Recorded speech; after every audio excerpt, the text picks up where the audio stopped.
Salam sejahtera kepada kita semua, Bapak Ibu, anak-anak, warga gereja Protestan Maluku yang ada di Maluku dan Maluku Utara, dan juga yang ada di mana saja yang hari ini dapat melihat khotbah yang ditayangkan oleh Sinode Gereja Protestan Maluku. Kita beruntung dan berbahagia sekali bahwa di tengah anugerah Tuhan yang adalah pengetahuan itu, manusia turut berkarya untuk bisa melahirkan inovasi-inovasi sehingga dapat menjembatani proses-proses seperti ini. Ibadah bisa diikuti secara online dalam masa pandemi. Untuk sama-sama sebagai gereja, sebagai orang percaya, kita membantu pemerintah juga untuk memutuskan mata rantai COVID-19. Kita akan membaca bagian Alkitab yang akan menuntun kita, itu terambil dari Yohanes 13 ayat 1 sampai ayatnya yang ke-20. Tetapi sebelum kita membaca Alkitab, mari kita berdoa. Bapa, di dalam nama Yesus, Allah yang kami muliakan, kami akan membaca bagian daripada firman-Mu. Jadikanlah firman-Mu ini sebagai sandaran kami, agar kami dapat belajar daripadanya, supaya menguatkan kami dalam menjalani hari-hari hidup kami. Berfirmanlah kepada kami Tuhan, kami mau mendengarnya dan kami mau belajar dari firman-Mu. Terpujilah Tuhan kita. Amin. Yohanes 13 ayat 1 sampai ayatnya yang ke-20 yang berbunyi demikian. Yesus membasuh kaki murid-muridnya. Sementara itu sebelum hari raya Paskah mulai, Yesus telah tahu bahwa saatnya sudah tiba untuk beralih dari dunia ini kepada Bapa. Sama seperti ia senantiasa mengasihi murid-muridnya, demikianlah sekarang ia mengasihi mereka sampai kepada kesudahannya. Mereka sedang makan bersama dan iblis telah membisikkan rencana dalam hati Yudas Iskariot, anak Simon, untuk mengkhianati dia.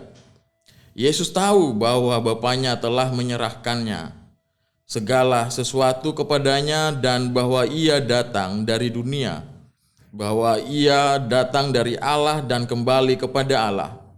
Lalu bangunlah Yesus dan menanggalkan jubahnya. Ia mengambil sehelai kain lenan dan mengikatnya pada pinggangnya. Kemudian ia menuangkan air ke dalam sebuah basi dan mulai membasuh kaki murid-muridnya, lalu menyekanya dengan kain yang terikat pada pinggangnya itu. Maka sampailah ia kepada Simon Petrus.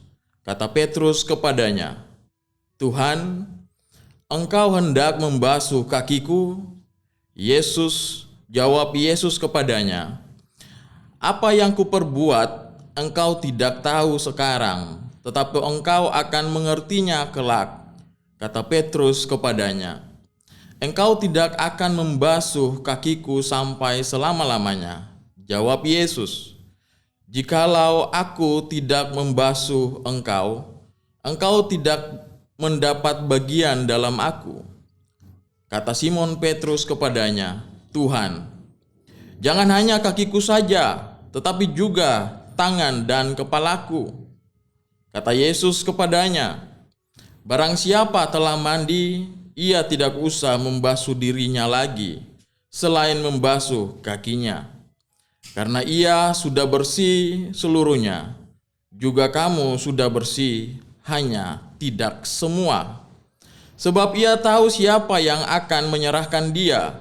Karena itu ia berkata, tidak semua kamu bersih." Sesudah ia membasuh kaki mereka, ia mengenakan pakaiannya dan kembali ke tempatnya. Lalu ia berkata kepada mereka, "Mengertikah kamu apa yang telah kuperbuat kepadamu?" Kamu menyebut aku guru dan Tuhan, dan katamu itu tepat, sebab memang akulah guru dan Tuhan. Jadi, jikalau aku membasuh kakimu, aku yang adalah Tuhan dan gurumu, maka kamu pun wajib saling membasuh kakimu. Sebab aku telah memberikan suatu teladan kepada kamu, supaya kamu juga berbuat sama seperti yang telah kuperbuat kepadamu. Aku berkata kepadamu, sesungguhnya seorang hamba tidaklah lebih tinggi daripada tuannya, ataupun seorang utusan daripada dia yang mengutusnya. Jikalau kamu tahu semua ini, maka berbahagialah kamu jika kamu melakukannya. Bukan tentang kamu semua aku berkata, aku tahu siapa yang telah kupilih. Tetapi haruslah genap nas ini. Orang yang makan rotiku telah mengangkat tumitnya terhadap aku. Aku mengatakannya kepadamu sekarang juga, sebelum hal itu terjadi, supaya jika hal itu terjadi kamu percaya bahwa akulah dia. Aku berkata kepadamu, sesungguhnya barang siapa menerima orang yang kuutus, ia menerima aku. Dan barang siapa menerima aku, ia menerima dia yang mengutus aku. Ya, demikian pembacaan Alkitab yang sudah boleh dibacakan di saat ini. Yohanes 13 ayat 1 sampai ayatnya yang ke-20.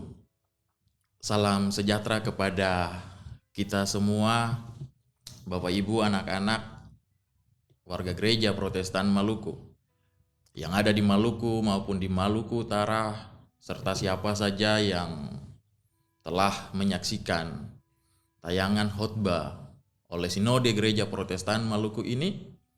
Semoga tayangan ini menjadi berkat sukacita bagi kehidupan kita semua. Kita telah dipandu dengan bacaan Yohanes 13 ayat 1 hingga ayatnya yang ke-20. Dengan melihat gereja ini menjadi gereja yang kemudian menghamba kepada Allah. Gereja yang menghamba kepada Allah tentunya merupakan bagian yang juga ikut menjelaskan bagaimana sebagai orang percaya kita dapat melayani, kita dapat melakukan segala sesuatu yang total, yang terbaik. Menjadi gereja yang menghamba hanya kepada Allah itu merupakan prinsip utama dalam proses sebagai gereja menjadi gereja yang diutus di dunia ini untuk melayani. Sebagaimana kita ketahui, tema HUT GPM tahun ini menarik bahwa Gereja Protestan Maluku merumuskan tema pembinaan kita di minggu ketiga bulan September ini tentang pemimpin sebagai hamba Allah yang melayani. Itu berarti gereja yang menghamba hanya kepada Allah yang dicirikan salah satunya melalui karakter. Jadi gereja yang menghamba kepada Allah dalam ciri khasnya dicirikan melalui karakter dan spiritualitas hamba Allah yang melayani dan bukan dilayani. Kita lihat di dalam karakter dan spiritualitas tersebut sudah selayaknya harus dimiliki oleh semua orang percaya kita sebagai manusia. Siapapun kita sebagai pelayan, sebagai pendeta, sebagai penatua, sebagai diaken, sebagai warga gereja, sudah sepatutnya kepada kita mewarisi karakter-karakter kehambaan itu tanpa terkecuali. Kita melihat di dalam penulisan Injil Yohanes yang tadi telah kita baca, menempatkan sebuah teks pada pasal 13 ini di dalam kesatuan sesungguhnya sampai pada pasalnya yang ke-17. Di sana berisi tentang wacana perpisahan Yesus dengan para muridnya. Ada wacana di sana. Dan doanya bagi gereja. Nah, wacana pada pasal 13 sampai 17 ini sesungguhnya ditempatkan antara pasal 2 dan 14 yang berisi tentang tanda-tanda kehadiran Yesus sebagai Mesias, anak Allah. Dengan pasal 18 sampai 20 yang berisi juga tentang cerita penderitaan, penyaliban, kematian, bahkan sampai kebangkitan Yesus. Dengan kata lain, di dalam kisah perjamuan malam tersebut, akta pembasuhan kaki para murid dilakukan oleh Yesus. Itu berarti bahwa akta pembasuhan kaki tersebut harus dipahami dalam konteks perjamuan malam yang dilakukan Yesus dengan murid-muridnya sebelum ia menjalani proses jalan salib itu. Karena itu kita harus memaknai nats-nats ini secara cermat. Bila dicermati dengan baik Bapak Ibu dan anak-anak yang diberkati oleh Tuhan, setidaknya ada dua pokok pikiran teologis yang terkait dengan tema pembinaan kita saat ini. Yang pertama adalah pemimpin itu adalah hamba yang diutus Allah. Para murid mengenal, mengakui, dan menyapa Yesus sebagai Tuhan. Ya, kita semua tahu tentang itu. Hal itu dibenarkan juga oleh Yesus pada ayatnya yang ke-13, bahwa pengakuan tersebut menegaskan bahwa Yesus yang diutus oleh Bapa kepada dunia ini telah berkarya bersama para murid. Para murid-murid hidup bersama dengan Yesus dan mereka telah berkarya bersama-sama. Dan para muridnya mengalami pengalaman-pengalaman belajar bersama dengan Yesus. Pengalaman-pengalaman tersebut melahirkan pengakuan mereka tentang Yesus itu sebagai Tuhan dan Guru bagi mereka. Pengakuan-pengakuan itu merupakan bagian yang diakui karena mereka mengalaminya betul bersama dengan Yesus.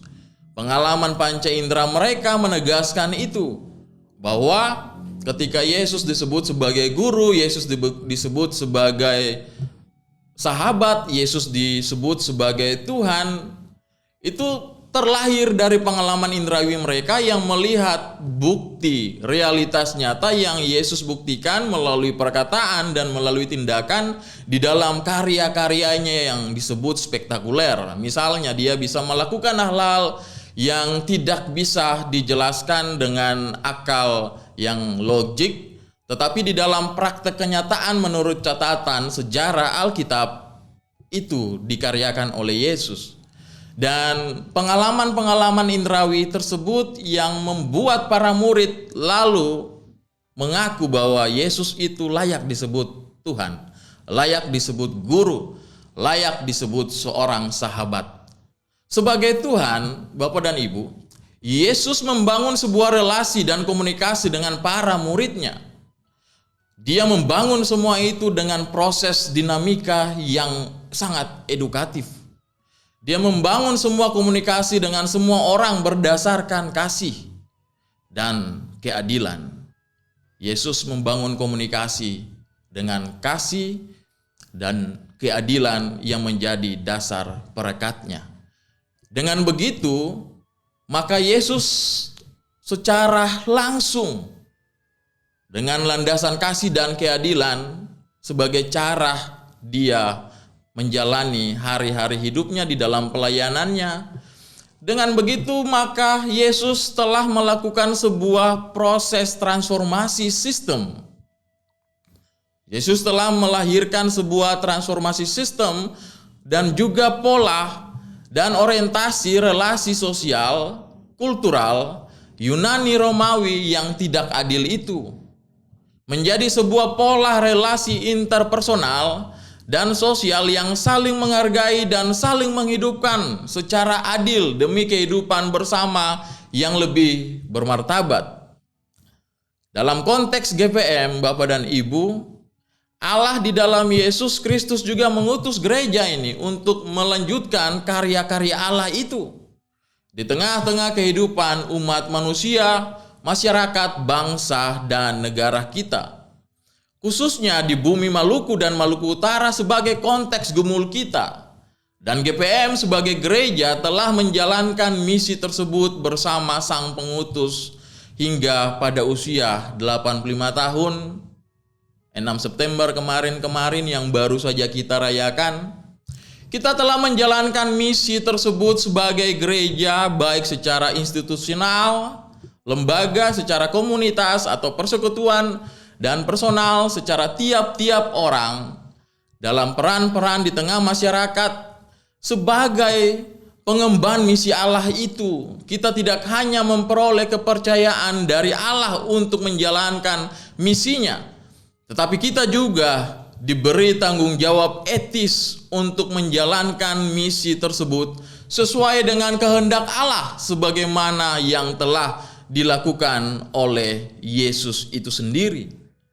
Bapak, Ibu, dan anak-anak yang diberkati oleh Tuhan, kita lihat bahwa pengutusan Allah tersebut dia berimplikasi pada adanya kewenangan-kewenangan yang diberikan oleh Allah bagi kita sebagai manusia yang dipercayakan untuk melayani. Dimanapun kita berada, di gereja, di tempat-tempat kita bekerja, di mana saja Tuhan percayakan kita berada, apapun bentuknya, seberapa besar kewenangan yang Allah berikan itu, yang kita miliki, eksistensi para pemimpin dan kita semua tetap adalah sebagai seorang hamba yang diutus oleh Allah di dalam Yesus Kristus sebagai Tuhan Allah itu sendiri. Karena itu Bapak dan Ibu, tanggung jawab etis yang diemban para pemimpin Kristiani adalah menjalankan kepemimpinan dan menggunakan kewenangan yang dimiliki secara benar. Kita menjalankan tanggung jawab Allah itu secara adil dan yang paling penting penuh cinta kasih. Kita juga melihat dalam aspek yang berikut bahwa sebagai orang yang dipercayakan oleh Allah, kita harus dapat menjadi seorang hamba yang melayani dan bukan hanya dilayani. Kita dapat melihat juga Bapak dan Ibu dalam akta ritual itu mengejutkan para murid Yesus. Seperti yang diungkapkan oleh Simon Petrus pada ayat yang ke-6 itu.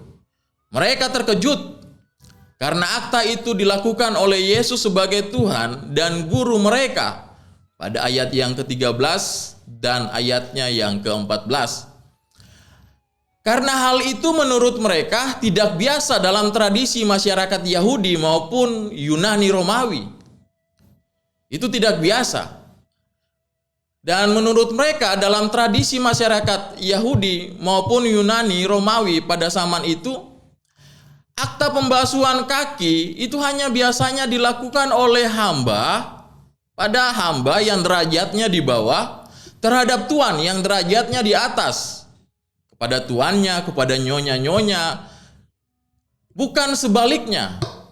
Nah, tapi dalam proses yang kita lihat, narasi teks Yohanes 13 ini, Yesus melakukannya terbalik. Yesus justru langsung bertindak sebagai hamba. Akta ini bersifat simbolis Bapak dan Ibu, dan memiliki makna simbolis juga. Melalui akta ini sesungguhnya Yesus dalam peran sebagai seorang guru mau mengajarkan para muridnya, mau mengajarkan kita semua sebagai orang-orang yang percaya kepadanya. Bukan saja melalui kata-kata atau pengajaran, tetapi juga tindakan yang nyata atau keteladanan. Dengan kata lain bahwa Yesus mengaktakan, menghidupi, mewujudkan pelayanan seorang hamba yang diutus Allah. Ia mengabdi hanya kepada Allah dan kehendaknya. Itu pesan simbolisnya juga yang mau Yesus katakan.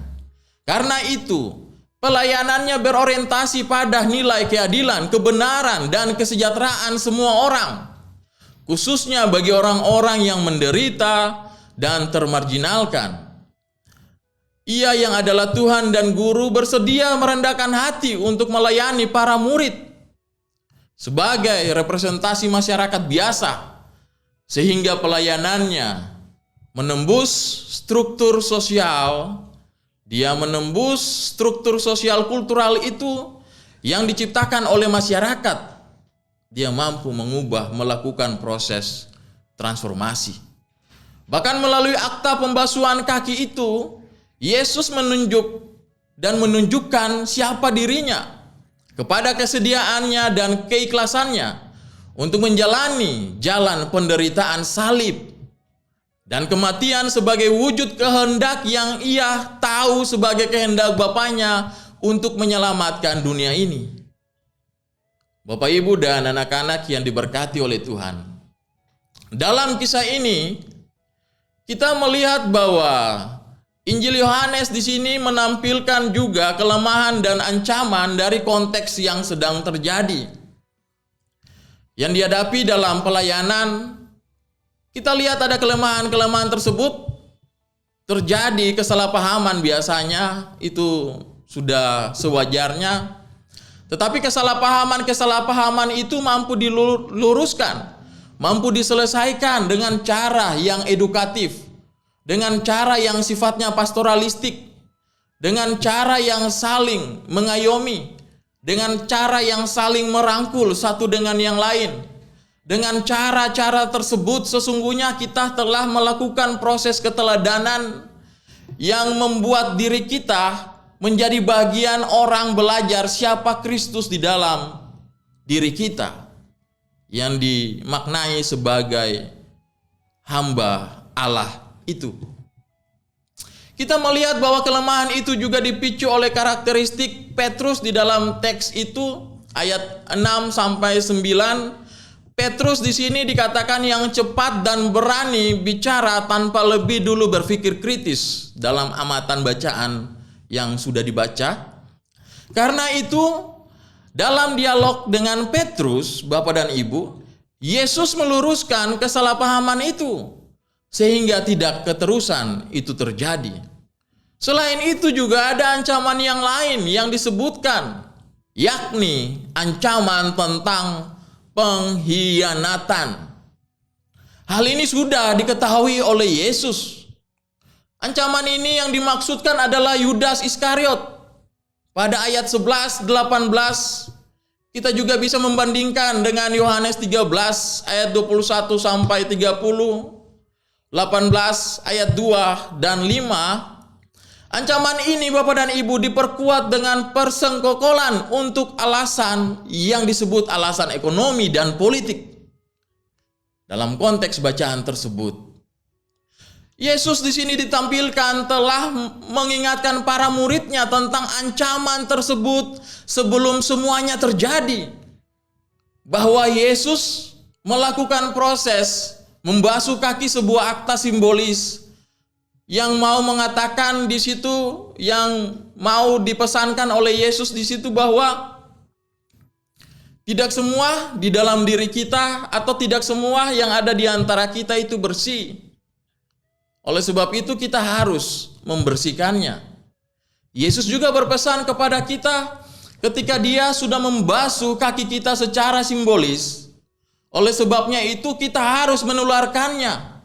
Kita menularkannya dengan saling membasuh seorang akan yang lain agar mereka mampu menjalankan sikap dan keteladanan Yesus itu sendiri. Akta pembasuhan kaki di sini sesungguhnya merupakan bagian ritual yang menghadirkan pola keteladanan Yesus yang harus dilakukan oleh semua orang. Tidak saja hanya para pelayan, tetapi semua orang tanpa terkecuali. Kita belajar dari kesalahan-kesalahan masa lalu kita. Kita belajar dari semua perspektif hidup kita yang keliru. Dan ketika ada ruang, kesempatan, ada waktu, disitulah pusat refleksi kita untuk membasuh, membersihkan diri kita, sehingga kita mampu mentransformasi diri sendiri untuk menjadi yang lebih baik. Transformasi yang dilakukan Yesus adalah transformasi untuk kesejahteraan semua orang. Transformasi yang kemudian dilakukan oleh Gereja Protestan Maluku di era saat ini adalah transformasi yang juga turut mensejahterakan semua orang. Transformasi pelayanan dengan tujuan menghadirkan kabar kesukacitaan kepada banyak orang melalui Injil, perkataan, dan tindakan-tindakan pelayanan yang konkret bagi semua orang. Tuhan menolong kita semua. Amin.